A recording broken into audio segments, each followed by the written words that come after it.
નમસ્કાર વિદ્યાર્થી મિત્રો, કેવી રીતે તમારી એક્ઝામ પેપર બરાબર લખ્યા છે ને ઈમાનદારીપૂર્વક કે જોઈને લખ્યા? ઓકે, હવે તમે પરીક્ષામાંથી છૂટા થયા છો, પણ આરામ કરવાનો નથી, વાંચવાનું તો ચાલુ જ રાખવાનું છે, કારણ કે પાછી તમારી એક્ઝામ તો હવે લેવાયા જ કરશે. પણ એના પહેલાં આપણે અભ્યાસક્રમ તો પૂર્ણ કરવો જ પડશે. તો આજે આપણે પ્રકરણ 19 માનવ વિકાસ એ શરૂ કરીએ છીએ. પરિવર્તન સંસારનો નિયમ છે. એક બાળક છે એ ધીમે ધીમે મોટો થઈ અને પુખ્ત માનવી તરીકે વિકાસ પામે છે. એ પ્રક્રિયા આપણે સૌ જાણીએ છીએ. એના સિવાય વાત કરીએ તો માણસ આદિમાનવની અવસ્થામાંથી અત્યારની જટિલ સમાજ વ્યવસ્થાના રૂપે વિકસિત થયો છે. સમાજ વ્યવસ્થા અને અર્થવ્યવસ્થાનો પણ વિભિન્ન સ્વરૂપે વિકાસ થયો છે. આર્થિક ઉત્પાદન અને વપરાશ, આવક અને જાવક, નફો અને ખોટનો હિસાબ માંડવા માટે શરૂ થયેલું અર્થશાસ્ત્ર છેલ્લા 60થી 70 વર્ષથી ભૌતિક સુખાકારી અને માનવ વિકાસ માટેનું શાસ્ત્ર બનવા માંડ્યું છે. હવે વિશ્વના ઘણા દેશના લોકો એમ માનતા હોય છે કે આપણે ગરીબ છીએ, પણ દરેક દેશની જીવનની જે ગુણવત્તા છે એ ગુણવત્તામાં તફાવત છે. આપણે અહીંયા જે વ્યક્તિ પૈસાદાર માનવામાં આવતી હોય, ઘણા એવા વિકાસશીલ દેશો છે, તો એ દેશોમાં એ વ્યક્તિની ગણના ગરીબ અથવા તો મધ્યમ વર્ગમાં થતી હોય છે. એટલે વિકાસની વ્યાખ્યા છે એ જે તે અર્થતંત્રને આધારે નક્કી થતી હોય છે, અને એ બાબત વિશે આપણે અભ્યાસ કરવાના છીએ. હવે એની આપણે વાત કરીએ તો બે દેશ વચ્ચે નહીં, પણ દેશના બે વિસ્તારો વચ્ચે પણ તફાવત જોવા મળે છે. જીવનની ગુણવત્તા સુધારવા માટે અન્ન, વસ્ત્ર અને આવાસ, તમે ઘણીવાર ટીવીમાં સાંભળતા હશો, રોટી કપડાં ઓર મકાન. તો એ આપણી શું છે? મૂળભૂત અને પાયાની જરૂરિયાત છે. જો આપણી આ ત્રણ જરૂરિયાતો સંતોષાઈ જતી હોય તો આપણે દુઃખી નથી એવું કહી શકાય. ત્યાર પછીની જરૂરિયાતો આવે. પ્રથમ ક્રમ કોને આપણે? જરૂરિયાતોનો શ્રેણી ક્રમ હોય કે સૌ પ્રથમ આપણી જે મૂળભૂત જરૂરિયાતો છે, રોટી કપડાં અને મકાન, અન્ન, વસ્ત્ર અને આવાસ, એ જરૂરિયાતો સંતોષવી જરૂરી છે. તમને અતિશય ભૂખ લાગી છે, તમારી પાસે 25 રૂપિયા છે અને તમે બજારમાં જાઓ છો, તો તમને પહેલાં તમારી કોઈ મનગમતી વસ્તુ જોવા મળે છે કે જે તમારા માટે અત્યંત જરૂરી નથી. માની લો કે કોઈ એવી મનોરંજનની વસ્તુ છે, અથવા ચાલો આપણે એમ માની લઈએ કે તમારા મોબાઈલમાં બેલેન્સ નથી, તમારી પાસે 25 રૂપિયા છે, તમને અતિશય ભૂખ લાગી છે, તો પહેલાં તમે શું કરશો? એ 25 રૂપિયાથી બેલેન્સ ભરાવશો કે કંઈક પણ ખાવાનું લઈને ખાશો? ખાવાનું લઈને ખાશો, બરાબર છે. કારણ કે શું? એ આપણી મૂળભૂત જરૂરિયાત છે, એના વગર ચાલશે નહીં. મોબાઈલ વગર ચાલશે, પણ ભૂખ લાગી છે એના વગર ચાલશે નહીં. તો આપણે સૌ પ્રથમ એ શ્રેણી ક્રમમાંથી જે અગત્યની જરૂરિયાત છે એને આપણે અગ્રતા આપીએ છીએ, એટલે કે પહેલાં એ વસ્તુનો આપણે જરૂરિયાતને સંતોષીએ છીએ. ત્યાર પછી આવશે શિક્ષણ, સ્વાસ્થ્ય અને મનોરંજન. એ પણ જરૂરી તો છે જ, પણ એ દ્વિતીય ક્રમે આવે છે. આપણો જે શ્રેણી ક્રમ છે એમાં બીજા ક્રમે આવશે, ત્રીજા ક્રમે આવશે, અનુક્રમે એવી રીતે શ્રેણી ક્રમ આપવામાં આવ્યા છે.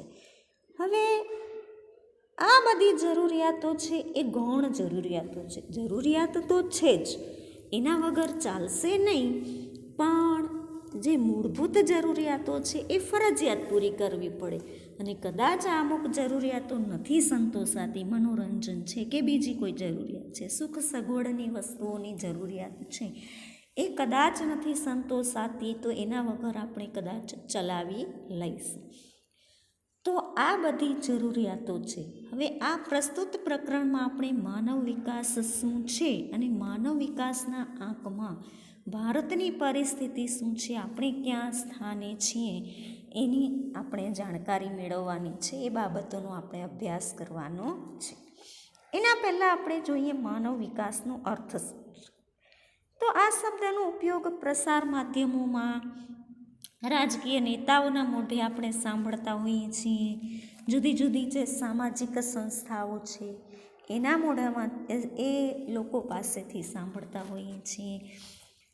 અને સરકાર પણ અવારનવાર આ શબ્દનો ઉપયોગ કરતી હોય છે. તો આ માનવ વિકાસ શબ્દ સમૂહ માનવ ક્ષમતાઓના વિસ્તરણ, પસંદગીઓના વ્યાપ, સ્વાતંત્ર્યના વિકાસ અને માનવ અધિકારના અમલ રૂપે વપરાય છે. માનવ વિકાસ માત્ર શિક્ષણ, આરોગ્ય, પોષણ અને સંસાધનોના નિયંત્રણ કરતાં પણ કંઈક વધારે બાબતોનો સંકેત આપે છે. માનવ વિકાસ એ માનવની આકાંક્ષાઓ અને જરૂરી હોય એવી જીવન નિર્વાહની સુવિધા વિસ્તારવાની પ્રક્રિયા છે. ટૂંકમાં આપણે અહીંયા માનવ વિકાસની જે વ્યાખ્યા જોઈએ એ અગત્યની છે કે માનવ વિકાસ શું છે. તો માણસની આકાંક્ષાઓ છે, આપણી અપેક્ષાઓ કે આકાંક્ષાઓ કે ઈચ્છાઓ, એ ઈચ્છાઓ અને જરૂરી હોય એવી જીવન નિર્વાહની સુવિધા વિસ્તારવાની પ્રક્રિયા. કે આપણી જે જીવન નિર્વાહની સુવિધા છે, આપણે આગળ કીધું એમ કે રોટી, કપડાં ઓર મકાન. તો ગમે એવા કપડાં હશે તો પણ શરીર તો ઢંકાશે જ, પણ આપણે એવું ચલાવી લેતા નથી. આપણે એનાથી વિશેષ કંઈક કરતા હોઈએ છીએ. આપણી પસંદગીના કપડાઓ એટલે કે જીવન નિર્વાહની સુવિધાઓ વિસ્તારવાની પ્રક્રિયા છે. એ લિમિટેડ પ્રક્રિયા નથી કે બસ આટલું આપણને જોઈએ છીએ આપણે ખાતું, માત્ર દાળ ભાત શાક રોટલી આપણે ખાતા નથી.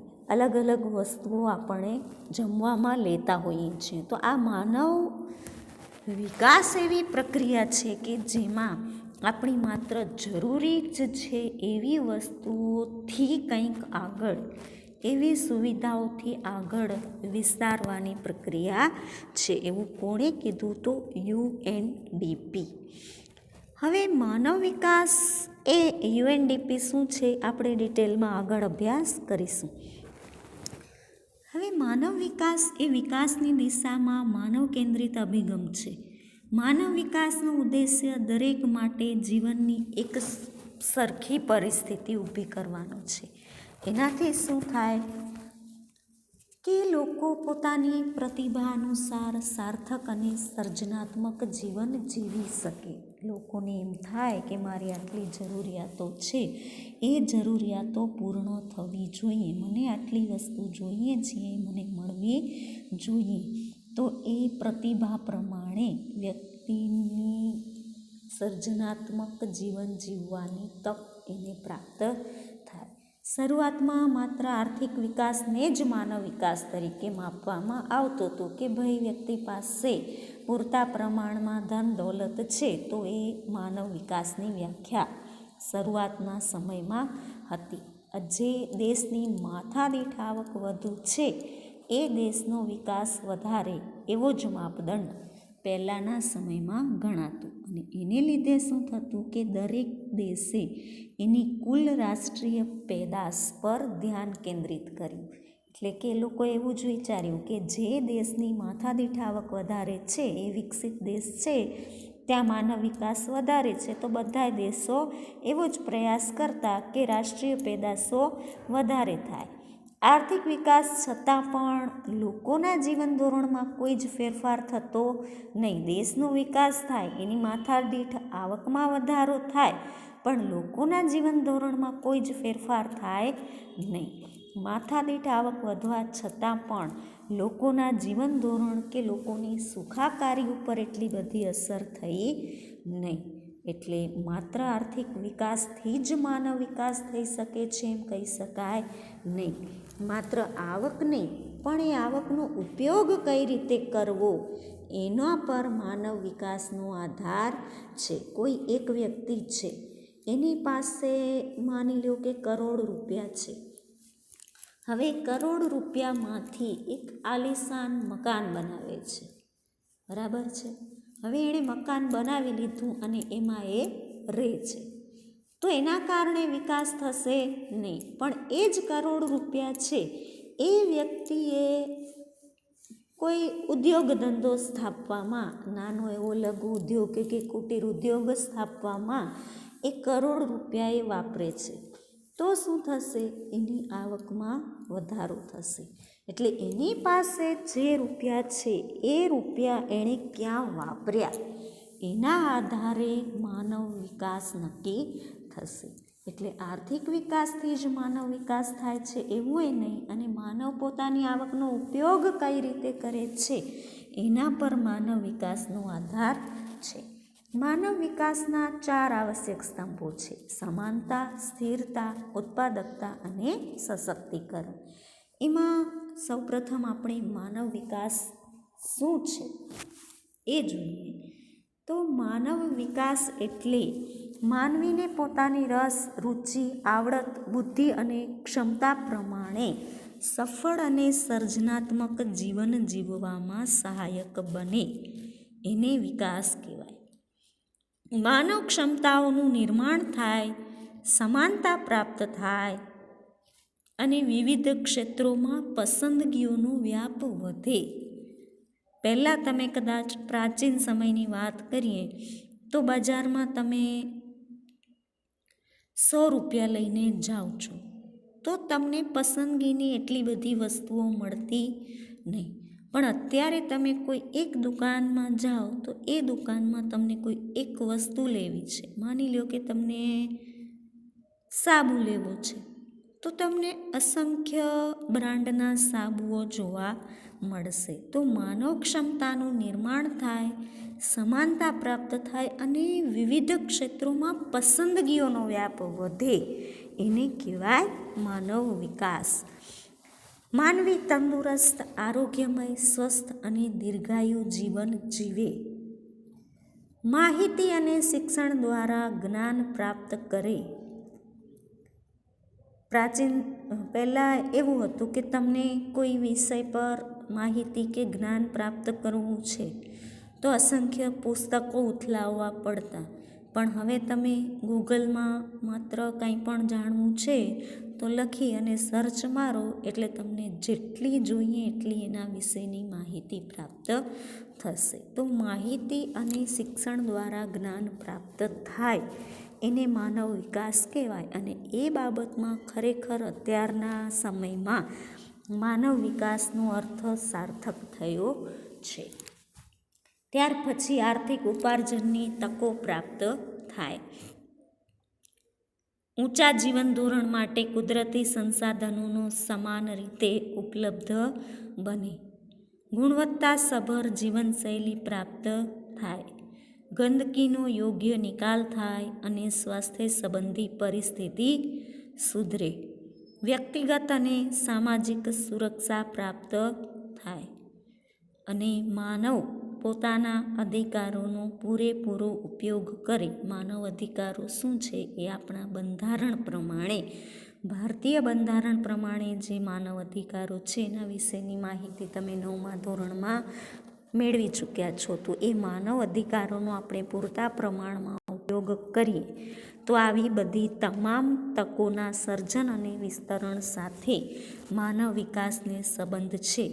આમાં માત્ર આર્થિક ક્ષેત્રે જ વ્યક્તિની આવકમાં વધારો થાય એ જ માનવ વિકાસ કહેવાય નહીં, પણ માનવ જીવનની સુખ, શાંતિ, આર્થિક, સામાજિક, રાજકીય અને સાંસ્કૃતિક પાસાઓનો પણ એમાં સમાવેશ થાય છે.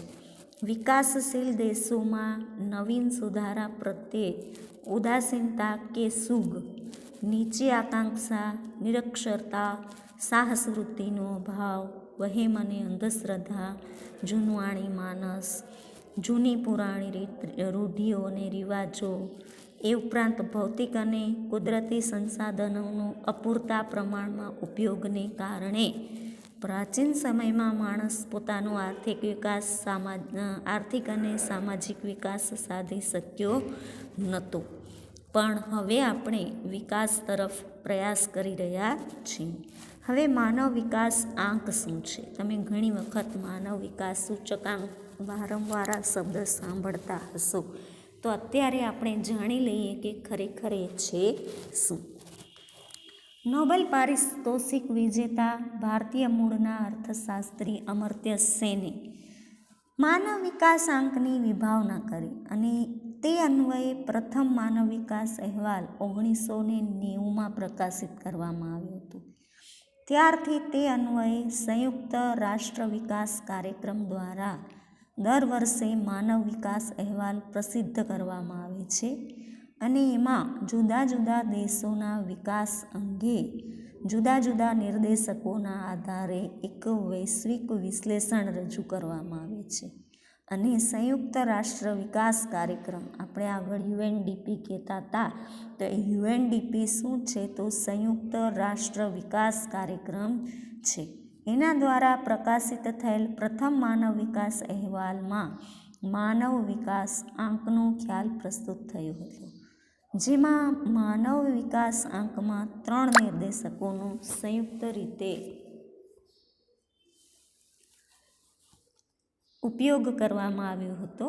સરેરાશ આયુષ્ય, જે આરોગ્યની બાબતમાં વિકાસ સૂચવે છે, શિક્ષણ સંપાદન, જે જ્ઞાનનો વિકાસ સૂચવે છે, અને જીવન ધોરણ, માથાદીઠ આવક, એ 3 નિર્દેશકોના સંયુક્ત આંકના આધારે કોઈ એક દેશનો માનવ વિકાસ આંકનો ક્રમ નિર્ધારિત કરવામાં આવતો. અને યુએનડીપી દ્વારા માનવ વિકાસ અહેવાલ માટે માનવ વિકાસ આંકની ગણતરી માટે વર્ષ 2009 સુધી ઉપરના 3 નિર્દેશકોનો ઉપયોગ કરવામાં આવતો હતો. અને આ માટે વર્ષ 2010થી નીચે મુજબની પદ્ધતિઓ અને પ્રવિધિઓ ઉપયોગમાં આવી. એમાં પહેલું હતું અપેક્ષિત આયુષ્ય આંક, સરેરાશ આયુષ્ય. આરોગ્ય અને દીર્ઘાયુના માપન માટે બાળકના જન્મ સમયે તે કેટલા વર્ષનું આયુષ્ય ભોગવી શકશે એવી અપેક્ષાને અપેક્ષિત આયુષ્ય તરીકે ઓળખવામાં આવે છે, જેમાં મહત્તમ 83.6 વર્ષ અને ન્યૂનતમ 20 વર્ષ નિર્ધારિત કરવામાં આવ્યા છે. માનવ વિકાસ અહેવાલ 2015માં ભારતનું અપેક્ષિત આયુષ્ય આંક 68 વર્ષ છે. કદાચ કોઈ 68 વર્ષ સુધી જીવે છે તો એ બાબત યોગ્ય કહેવાય, એમણે પૂરતું જીવી લીધું છે એમ કહેવાય. માનવ વિકાસ સૂચકાંકમાં જ્યારે અપેક્ષિત આયુષ્ય આંક નક્કી કરવામાં આવ્યું ત્યારે 2015માં એવું નક્કી કરવામાં આવ્યું હતું. ત્યાર પછી શિક્ષણ આંકની વાત કરીએ તો એના 2 પેટા નિર્દેશકો દર્શાવ્યા છે. એકમાં શાળાકીય સરેરાશ વર્ષો, 25 વર્ષની પુખ્ત વ્યક્તિ છે તો એણે શાળામાં કેટલા વર્ષ વિતાવ્યા છે, જેમાં ઉચ્ચતમ 13.3 વર્ષ અને ન્યૂનતમ 0 વર્ષ નિર્ધારિત કરેલા છે. જેમાં માનવ વિકાસ અહેવાલ 2015 પ્રમાણે ભારતના શાળાકીય સરેરાશ વર્ષો 5.4 વર્ષ છે. અને અપેક્ષિત શાળાકીય વર્ષો છે તો એમાં 5 વર્ષનું બાળક પોતાના જીવનના કેટલા વર્ષો શાળામાં વિતાવશે તે વર્ષો એમાં ઉચ્ચતમ 18 વર્ષ અને ન્યૂનતમ 0 વર્ષ નક્કી કરેલ છે. જેમાં ભારતનું અપેક્ષિત શાળાકીય વર્ષ આંક 11.7 વર્ષ છે. ત્યાર પછી આવક આંકની વાત કરીએ તો જીવન નિર્વાહના માપન માટે માથાદીઠ કુલ ઘરેલું પેદાશને માથાદીઠ કુલ રાષ્ટ્રીય આવકની સાથે પ્રસ્થાપિત કરવામાં આવે છે. માનવ વિકાસ અહેવાલ 2015માં ભારતની માથાદીઠ કુલ રાષ્ટ્રીય આવક $5,497 અને માથાદીઠ ઘરેલું પેદાશ $5,238 છે. અને માથાદીઠ આવકની ગણતરી માટે જે તે દેશની આવકને અમેરિકાના ચલણ મૂલ્યમાં ગણવામાં આવે છે, જે સમખરીદ શક્તિ તરીકે ઓળખવામાં આવે છે. ત્યાર પછી માનવ વિકાસ અહેવાલ છે એ અહેવાલની ચર્ચા આપણે નેક્સ્ટ પીરિયડમાં કરીશું. અત્યારે અહીંયા આપણે સ્ટોપ રાખીએ છીએ.